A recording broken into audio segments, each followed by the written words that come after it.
If you could please take your seats, we're going to be starting the next panel. Beautiful. Thank you all so much for all of your great questions today.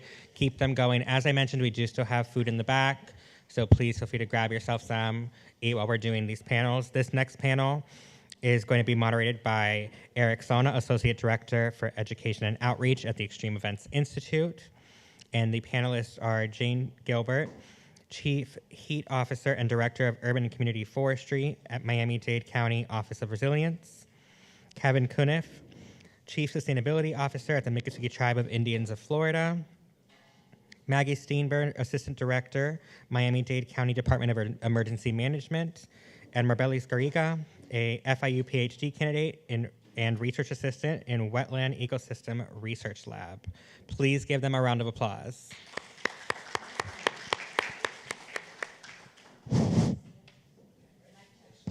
Mic check. All right, thanks, David, and good afternoon, everyone. All right, so I'm really honored to be here today and with these panel members. We really thank them for their time to be here today. And I just want to say personally, it's been just an incredible experience for me to work with everyone on this project.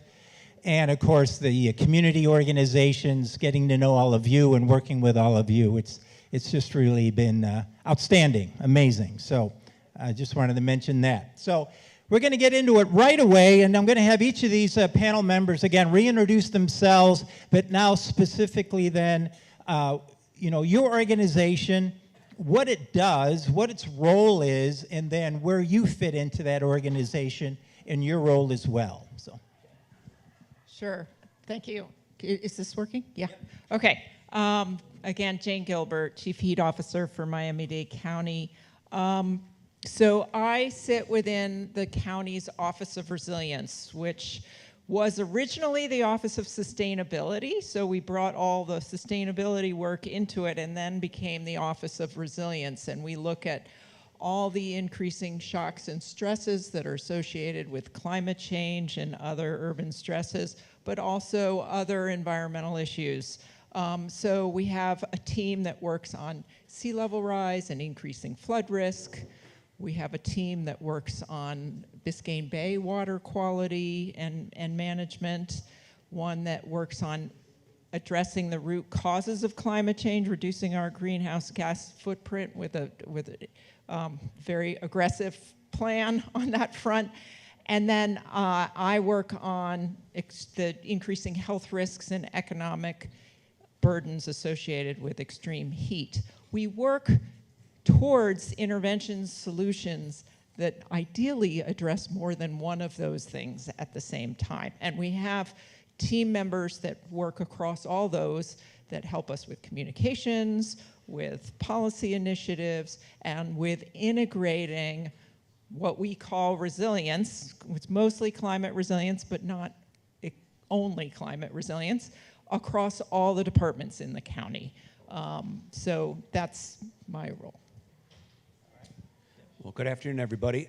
My name is Kevin Cuniff, and it's really nice to be here with you today, and appreciate you all sticking with us after lunch and after a long day of other great engaging speakers.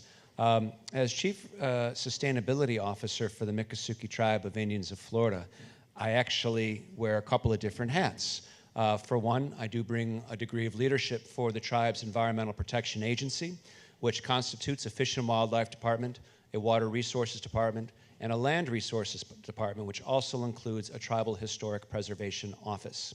I do work to facilitate the government-to-government relationship between the tribe and federal agencies, and also work to maintain effective partnerships and collaborative partnerships and actually build new partnerships with state agencies, not-for-profits, and other entities that have common interests with the tribe. I work to help advise the Miccosukee Business Council, which is the elected group of tribal leadership that is elected by the tribe's general council, which constitutes all tribal members who are registered over the age of 18. And lastly, as it relates specifically to sustainability, I serve as a technical science lead for the tribe in all matters of Everglades science and restoration. And so when we're talking Everglades restoration, when we're talking Everglades management, every part of that involves a sustainable future for the tribe. And where is the tribe's role in this? The tribe is a leader on this and is really stepping up to assume that leadership role within the greater South Florida community in order to ensure that we can have a sustainable future in South Florida. Awesome. Thank you. Is this? Yep, I think it's on. All right. Thank you so much. My name is Maggie Steenberg. As mentioned, I'm the Assistant Director for Miami-Dade County Department of Emergency Management. A little history on emergency management within the county. We've been going through a little bit of an overhaul in the last couple of years. It used to be the Office of Emergency Management nested under Fire Rescue. We are now a standalone department within the county. We've doubled our staff. We're still growing and hiring. We've reorganized into distinct directorates with focus areas that are better aligned with the federal emergency management mission areas. So all in all, this has been a really positive change, I think, for the county and for our organization in particular. With that growth and with that expansion, it has allowed us to, as I mentioned, better focus on the mission areas. So we have one directorate that's focused solely on response, one that oversees planning and prevention, so prevention, protection, planning, training, exercises, that's all housed in one, and then my directorate, which is over mitigation, recovery, and resilience. This, like I said, is better in alignment with the federal priorities, federal mission areas, and it also allows us to specialize a little bit more in ways that the county emergency management has historically been a little bit more, I guess, backseat, right? It's not to say that emergency management was not active in the county, but I think that people were wearing a lot of hats and naturally, spread very thin. So with the growth, the expansion, and the change within our department, this has allowed us to bring on new subject matter experts, really deepen our work in those areas, and expand the services that we're providing to the county as well as to all of our municipalities, which we work very closely with. And of course, given us the privilege of being able to work with a lot of partners in different areas. Obviously, we work very closely with Jane and with her colleagues in the Office of Resilience. And so again, that's been a new sort of opportunity for us in the emergency management space. One of the things that we strive for, especially in the work that I do with mitigation, recovery, and resilience, is we want to be proactive when it comes to disasters and emergencies. There's always going to be the boots on the ground, the response, and sort of that, going out when things happen. But how can we get better on the front end? How can we better plan and prepare for the inevitable disasters that are going to occur? And more than that, how do we work within the environment that we find ourselves? So we see this time and time again. Disasters are becoming bigger, more costly, more frequent. The federal government's ability to constantly pick up the tab for that, even our private sector partners with insurance, this is becoming very strained. I know everyone in this room lives in Florida and feels that acutely when it comes to our insurance crisis. And these circumstances are leading us into a place where we are not only more vulnerable to these things, but less resilient when it comes to how we pick ourselves back up after. So these are all issues that we are leaning into and hoping to develop more workable solutions to help increase that resilience of our community and also be more proactive with the way we plan for and execute our responses to these disasters. So that's a little bit, like I said, within that space, we also have our local mitigation strategy committee, which is an integral part of the county. And that we try to craft the overall mitigation strategy across all of our municipalities and all of our various partners. The idea being that we don't have a patchwork response when it comes to hazard mitigation and resilience within that space, but we are all collectively agreeing on what the priorities are, what the threats are, what the best sort of solutions are, and then we are funneling our efforts and our grant funds and all of our activities towards common purpose. And so that's something that we organize within emergency management, and again, working closely with a lot of partners throughout the county. So that's a little bit about what I do. Hi, everybody. Well, thank you for having me here. My name is Maribel Escariga, and I am a doctoral student here at FIU. I am under Dr. Tiffany Troxler, and I work with wetlands, more specifically looking at mangrove infrastructure and how to change our ecologically non-functional coastlines to be more ecologically friendly and bring back function. So not only can we improve our habitat, but for my research, I specify more specifically with water quality. So if we address the water quality and the emergent issues that we have with that, what do we expect our communities to gain from having these types of infrastructure in our communities, and move away a little bit more from our seawall and traditional aspects of armoring our coastline. So I hope to bring more of the scientific knowledge in this issue and to have a conversation on what we all would like to see in our coastlines. All right, great. So now, if you could now share, a little bit about what you think some of the progress has been with each of you in the last couple of years or so, and then what still yet needs to be done looking forward. Want us to just go down? Okay, great. So our mayor, Danielle Levine Cava, appointed me 3.5 years ago in May of 21.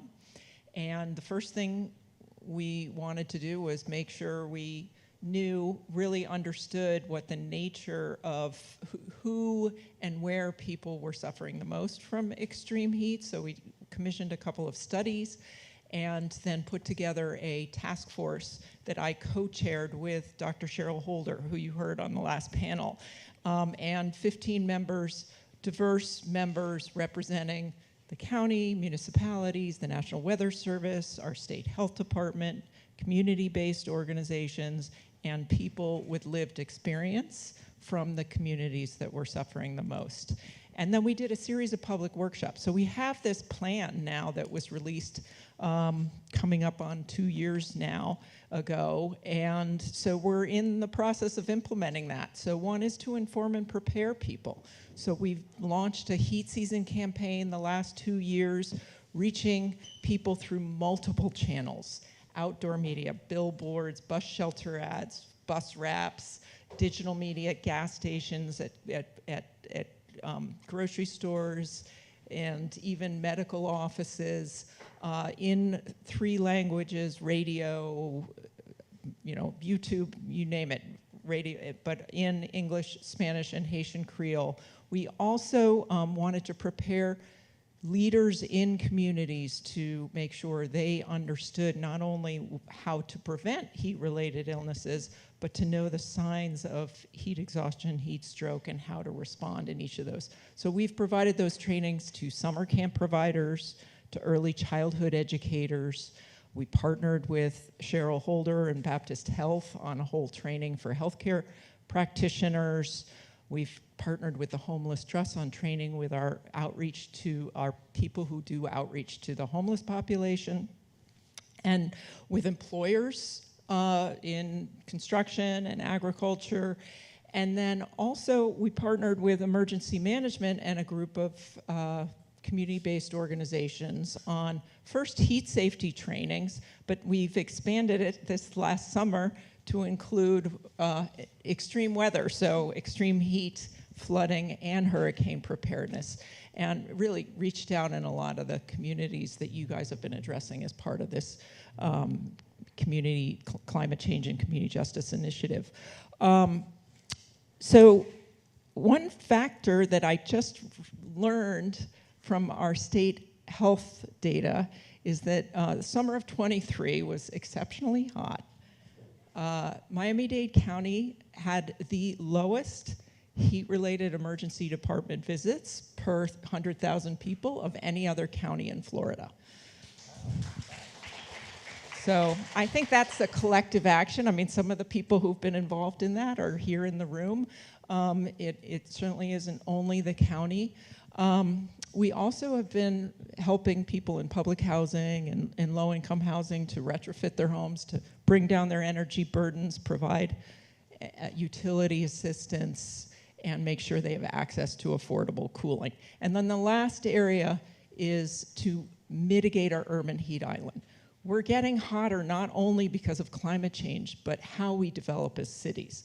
And there are certain neighborhoods that can be 10, 12 degrees hotter than other neighborhoods here in Miami-Dade County. And one of the top correlating factors is low tree canopy, high poverty rates, and these are where we have the highest rates of heat-related illnesses. And I'm not talking just a 20% difference. No, they're having 4 times the rates of emergency department visits due to heat than other zip codes in the county. So we've doubled our tree planting efforts in those areas. We planted 16,000 trees each year the last 2 years and gave away 10,000 trees each year. And we've just secured a U.S. Forest Service grant of $10 million to do tree planting and street trees in our targeted areas. So that's some of it. We got a lot more work to do, believe me. And are you still the only chief heat resilience officer in the country? No. There's a heat office. We have a great group of colleagues. I have one in Phoenix, Arizona, one in LA, and then there's ones in Freetown, Sierra Leone, in Athens, Georgia, all over the world. And we have a WhatsApp chat. We talk to each other. All right, folks. So 26 years ago, I was a young, enthusiastic graduate student in the biology department here at FIU, and it's really nice to come back and was waiting. No. But was very much anticipating what comprehensive Everglades restoration planning could do. This is before SERP was authorized by the federal government. And SERP was authorized, and it was like, oh, great. We've got a plan with which to restore the Florida Everglades and right a lot of the wrongs that have occurred. Well, so that's then. And in that time, I've worked for a couple of the state agencies. I've worked in the private sector, all in the capacity of trying to advance our understanding of what the Everglades are so that we collectively could be better stewards of the Everglades and help to restore. I regret that at the time, Everglades restoration did not think about the potential of climate change, and it did not specifically address in any of its federal plans except for one, which is a recent addition, sea level rise itself. And so, as all of you who might live here in Dade County or close by, Everglades restoration is a little behind the times in a lot of ways. I further regret that in the time that I worked with some of the state agencies, our sovereign tribes here in South Florida were not looked at as being partners. We're not looked at as having input that was worth anything, and in fact, we're even viewed as being counter to productivity. Let that sink in for a second. It wasn't that long ago that these were the palpable attitudes and policies of your agencies that are supposed to support and give you services. None of the folks here, by the way. What has changed is that there has been a reckoning of that. It is a start. The degree to which tribal nations in general, but here specifically within South Florida, how the Miccosukee Tribe of Indians of Florida and the Seminole Tribe of Florida have been given a better opportunity, a better platform. That opportunity has been blown open by the Miccosukee Tribe, who I serve. And the tribe's leadership, who in the past may have been reluctant to want to engage, for some very good reasons, for reasons that involve a lot of history and trauma to the tribe in how it deals with the government, has made the decision that in order for the Miccosukee tribe to have a resilient and robust, sustainable future, the tribe has to open up and provide its knowledge, share that knowledge, and to work with all partners who are willing to work toward the greater good and outcome of trying to allow this system that we live in to heal and to be able to provide the services for humans and all of the myriad of plants and animals alike that rely on it. Ms. Betty spoke a little bit before about how the Biden administration has really helped to open that door, and it is fraught with some issues. However, the Miccosukee tribe has developed a framework by which the tribe is going to be maybe the leader amongst other tribal nations in how to develop, internally vet, so to peer review, so to speak, with knowledge holders from the tribe in conjunction with its team of science staff. Ms. Betty serves on an Everglades Advisory Committee, for which is a key conduit of this information and knowledge from the tribal community to those of us who serve the tribe. Have that back and forth process, reach a consensus, and allow the Business Council and the chairman to ultimately sign off on this as an official statement of indigenous tribal ecological knowledge that is now on a level of parity and citable with any other knowledge base that we rely upon right now for Everglades science and restoration. It's a very exciting time. It's in its infancy, and I expect that we're going to have a lot of great things to come forward in the future as a result. Awesome.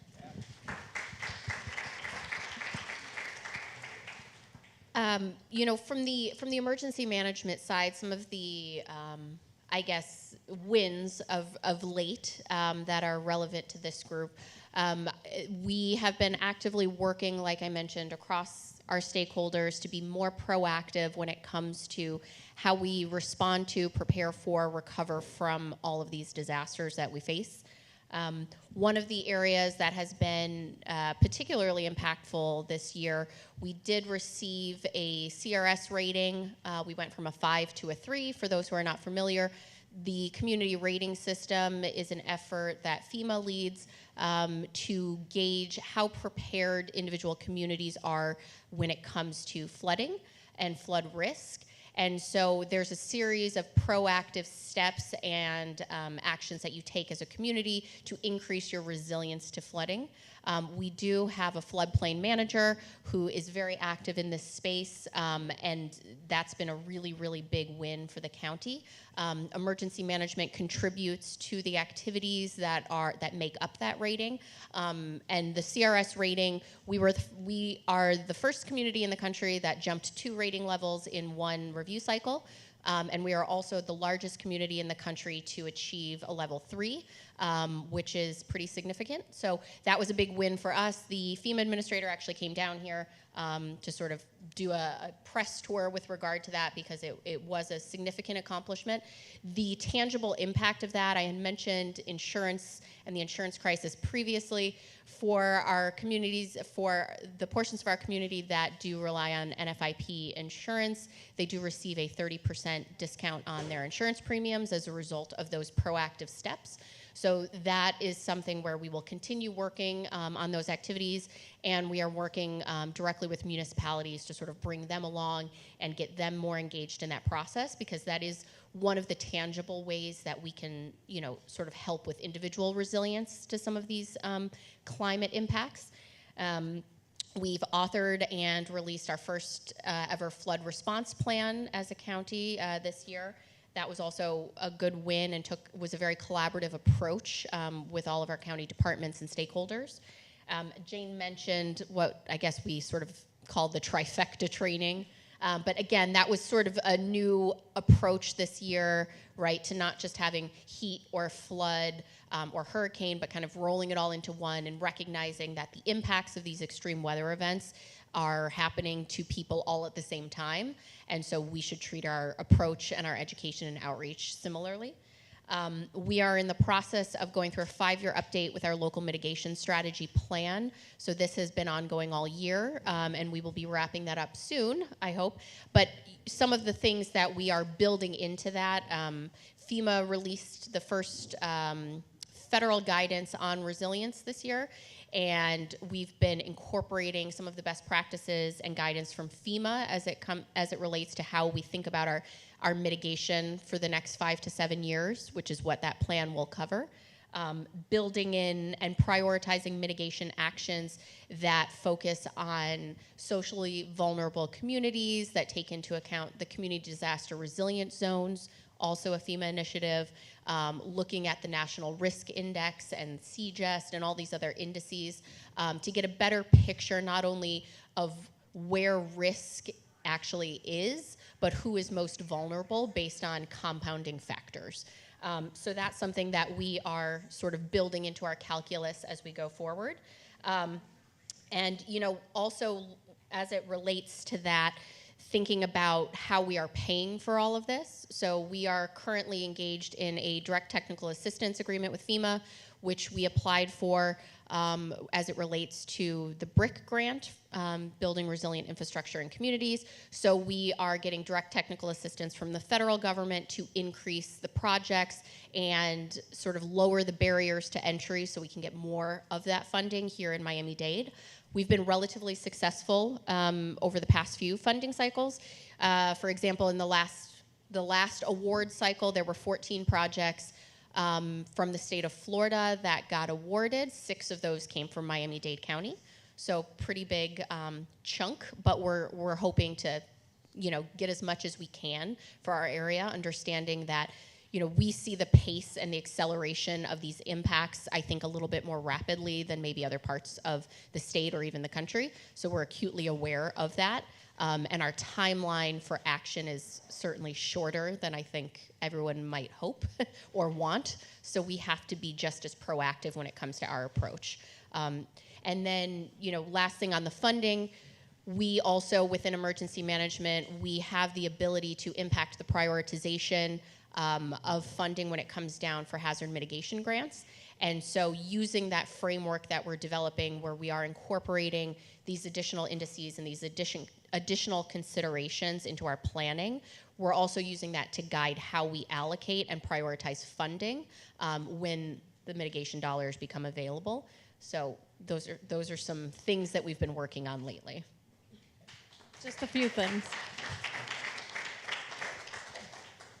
So besides this amazing work that's happening in Miami-Dade, which I'm not part of, but with my research, and I've been hoping for this, has been going on for over 10 years now, but I've been trying to understand what it means to be resilient at the face of hurricanes, at the face of storm surge, at the face of sea levels rising.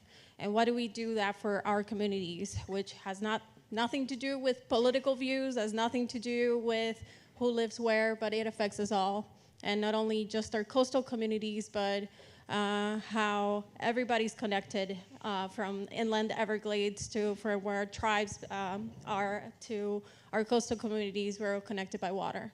So if we don't actually try to strive for water quality and get our ingredients to a perfect nature where we have impacted it so much with our human impacts, what do we do with that? So my research has focused on mangroves, and just because I love the systems. They're amazing builders. They build habitat. They're what I call the first line of defense against hurricanes for Miami.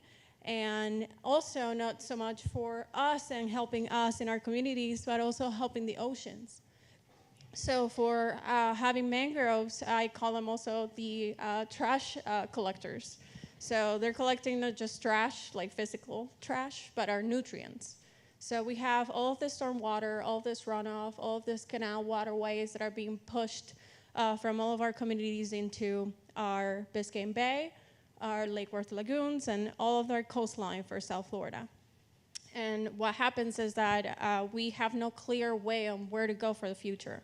So we still have the Back Bay study getting pushed. We still have all these traditional seawall buildings trying to get pushed for our communities. And what we want is a more natural way to mitigate these issues. And we're not trying to be better than nature, but we do need to understand that we have to have a hybridization of all of our knowledges to try to become, have our communities be more resilient. So in a sense that bringing the scientific knowledge into what we know that works. So if we know that mangroves do filter water, if we know that there are great infrastructures for mitigating a storm surge, or even improving stormwater systems, why are we not prioritizing that type of infrastructure for our communities? And in a sense that if we understand what the ecosystems are doing for us, why are we not putting, somebody said, the money where our mouth is, right?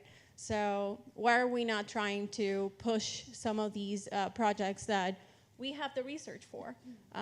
We all have the knowledge now that they're doing way better than our traditional infrastructures that are unserviceable.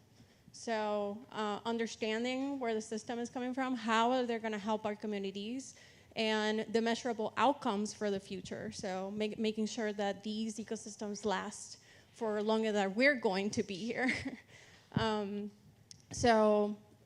Bringing the conversation into these kinds of symposiums where we have different types of knowledge and different types of communities, it's an important matter for us scientists to also understand and bring into the conversation so that we can learn how to have better solutions for all of these communities. So I'm hoping that you guys enjoy having more mangroves around our coastal waters so that we can push for these kinds of infrastructures and have more access to them equitably along our communities. All right, fantastic. Great work.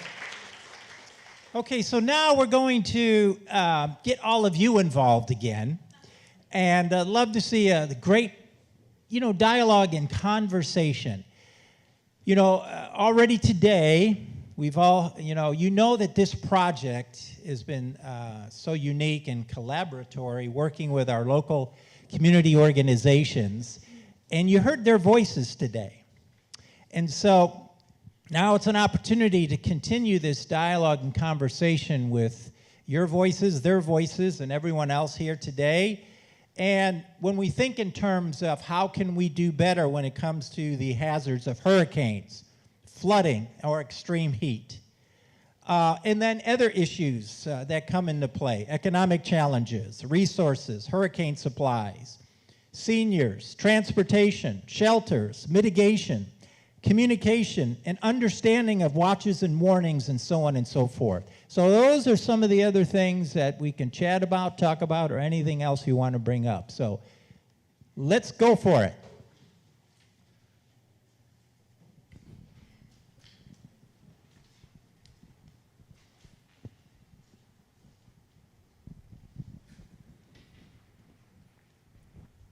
Hello, my name is Petrolia Davis Bryant. So I've actually been stalking all of you guys' websites.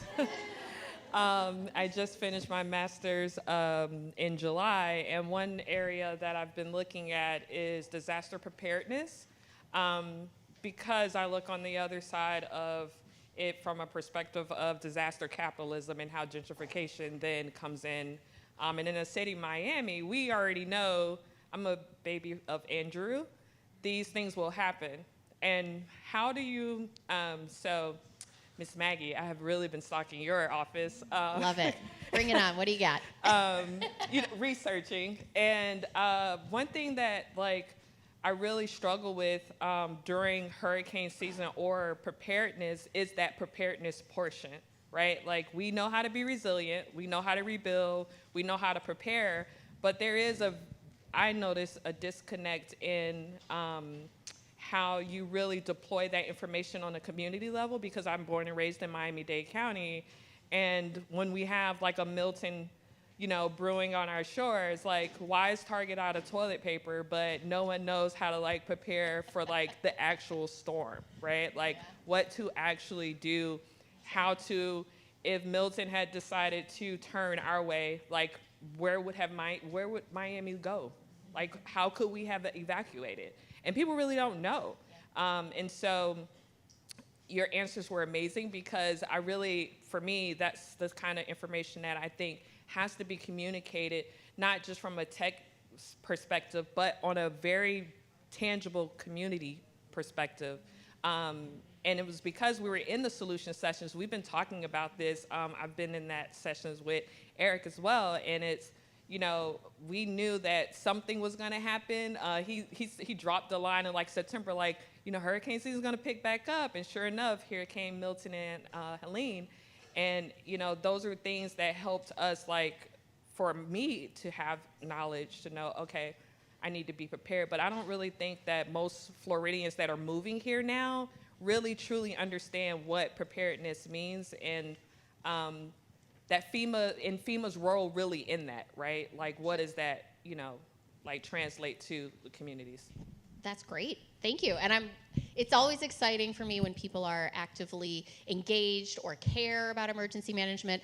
I feel like we're not always like the sexy part of the disaster, right? Like, people think about disasters and they think about like running in, right? Boots on the ground, and everyone wants to be Rambo, and it's like very exciting. But realistically, emergency managers, we sit at a desk, we sit in an emergency operations center, we pretty much walk across the hall from where we sit normally to where the EOC is. It's like, it's not very glamorous. And so I think people don't see us a lot of times until things are actually occurring. So it's nice that people are stalking us or paying attention or doing their research and trying to get involved. But to your point, that is a challenge, right? It's a persistent challenge for us, especially here in South Florida, because we recognize that we have our bedroom community, we have our known entities, right? Our residents who we can target messaging to.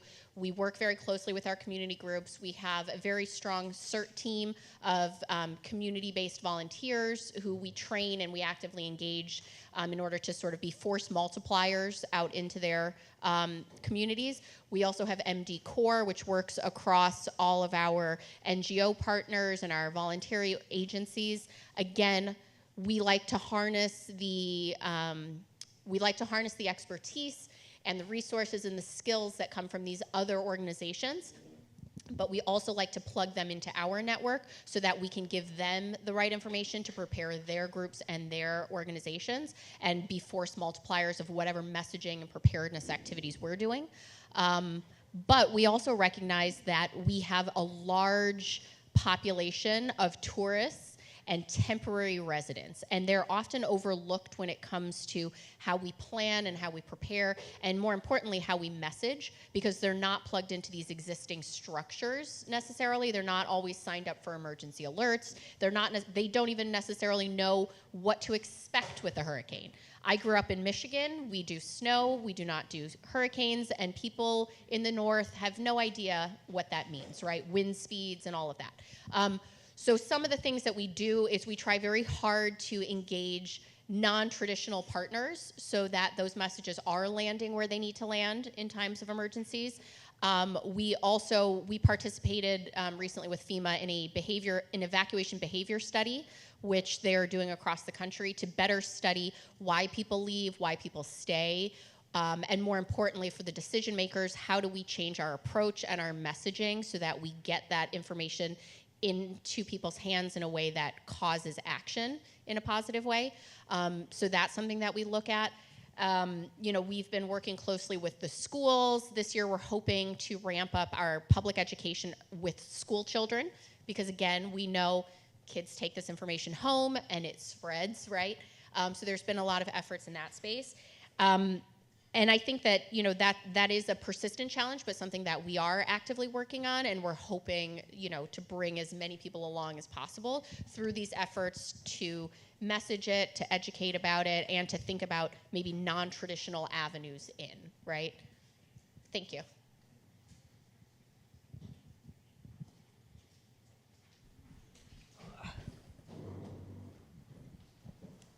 Don't worry, Kevin, I'm not going to ask you a question. I can just call you on the phone if I want to ask a question.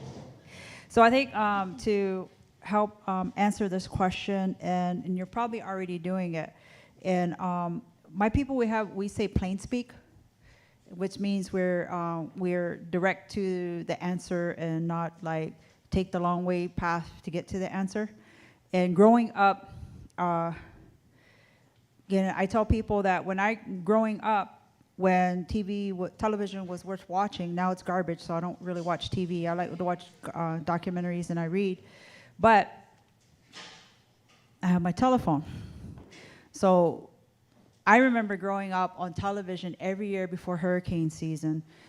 You had on the news, they were telling you what you need to have in preparation, how much food you should have for X amount of days, and all that good stuff. I don't see that anymore as to what to do before a hurricane, because if they're not on the TV, physical TV, or I go to the internet and social media and these sites, these meteorologists that have their, I'm a Facebooker, I'm in the older generation, right? But the younger kids are on Instagram and all these other things. Is that, getting those alerts across, because they're gonna see it on here, before a newsletter, and it's great that the county is doing all these other things, but this is the first thing that is going to get it to them. Yeah. Whether it's through social media, whether it's Facebook, Instagram, or whatever else, the other apps that are out there, this is where it's going to come across. My people, we look to the sky. We know certain clouds when you see it, or certain things being done in nature, that there's a hurricane coming. And we don't need to watch the news to know a hurricane's coming, because we see it. But that being said, is getting that information in the form that is being digested today. Yeah, I'm of an older generation, as some of us in the room are. How we historically got our information isn't how our other generations are getting their information. So I think, because I had to actively go out and search on here to get other informations, and I was coming across different groups that were monitoring the tornadoes in real time and asking all their viewers to share it on their social media platforms. I wasn't seeing the news channels doing that, or emergency, like you said, they aren't subscribed to emergency management, but we're tied to the hip to our telephone. So get the message off to the telephone, even if it's in preparation before a hurricane. Invest in that social media ads that'll get it across their screens. It's just a suggestion. Yeah, so I mean, that's great, and it's good for us to hear, right? It's good for us to hear where messaging is or isn't landing, and so that's helpful. I will say, for those who may not be aware of it, we do have a Ready MDC app for the county, so that's a good source for a lot of that preparedness information, as well as alerts and updates, right, when things are happening. We use Everbridge, which folks can opt into, again, for emergency alerts. And then for those who are social media minded, feel free to follow us. We are on Facebook and Instagram, and the app formerly known as Twitter, LinkedIn, you name it, we're there. And so again, that we were actually quite active during Milton. If anyone was bored and following our page, we were activated actually last week as well, ahead of in anticipation of potential disruptions, right, with the election. So again, we're not like the sexy boots on the ground people, but we do. There is a lot of stuff going on in the background, and a lot of preparedness and a lot of readiness for things that may occur. So yeah, but it is helpful to hear that the messaging, we think we're putting out a plethora of information, but it's helpful to know sometimes when it is or isn't landing, so that we can make sure that we're doing a better job of getting that out there, especially again to folks who may be residents and may just not be plugged into what we're doing. How do we get that more into people's hands? And I have a question, because I do a lot with helping other communities and trying to get after these type of events, hurricanes, and trying to get supplies to communities that are not seen and often left out.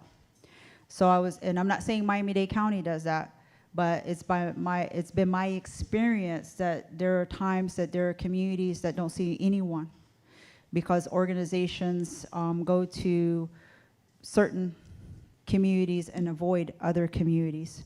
So I tend to go to the communities that are avoided. And I reach out to my network of people that I know is like, okay, can you let me know who hasn't got help so I can bring them stuff? And, you know, just, and a lot of times, I think because they're like a, not even an afterthought sometimes.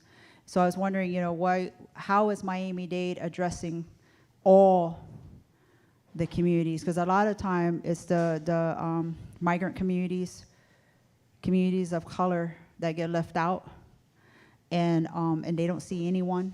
Sometimes they don't have food for weeks at a time, and because they were not even thought of. So how is Miami-Dade trying to think of all the communities? I was interested to see if they're maybe thinking of all the communities. I will be very brief because I want to make sure you guys, I'm not occupying all of it, but to answer your question, in terms of working with folks, we do have representation in our Emergency Operations Center whenever we are activated or whenever we are responding to anything. We do have a desk that deals with unmet needs, as well as with volunteers, donation management, and representation with our various municipal governments. We work closely with the Office of New Americans, which exists within Miami-Dade County. They focus, their work is primarily focused on dealing with immigration and new arrivals to our country. And so again, that would capture a lot of that sort of migrant community.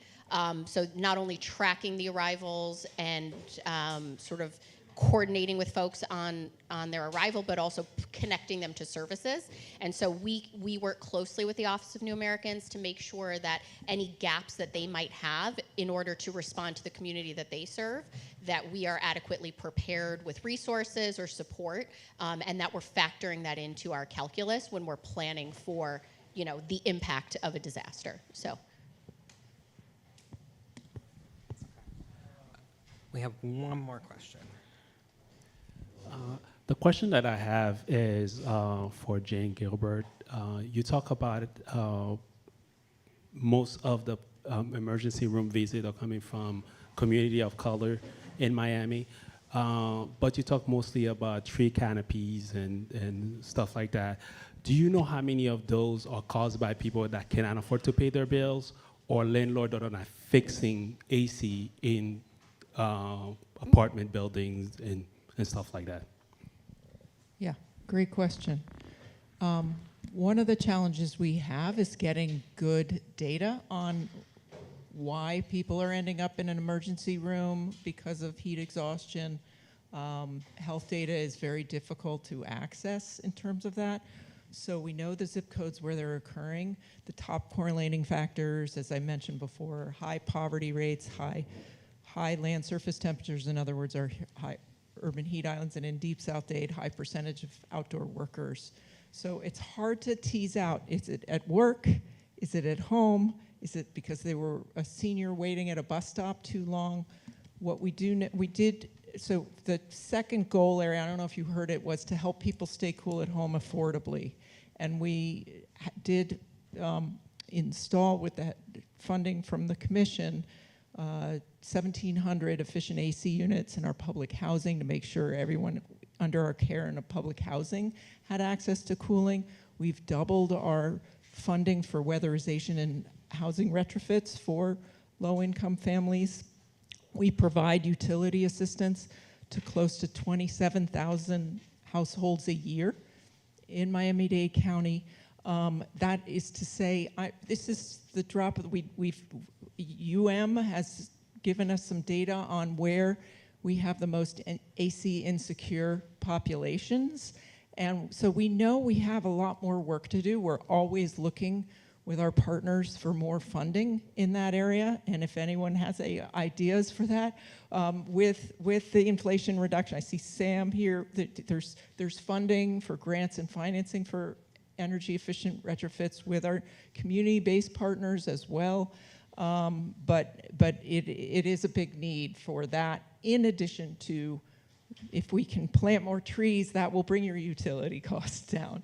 And clean the water, the storm water, and reduce heat. So there's a lot with tree canopy that can be a benefit.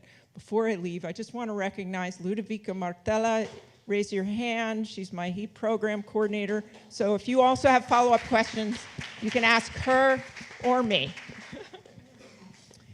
All right, that'll conclude this panel. Let's give our panelists a big round of applause. Thank you for your time.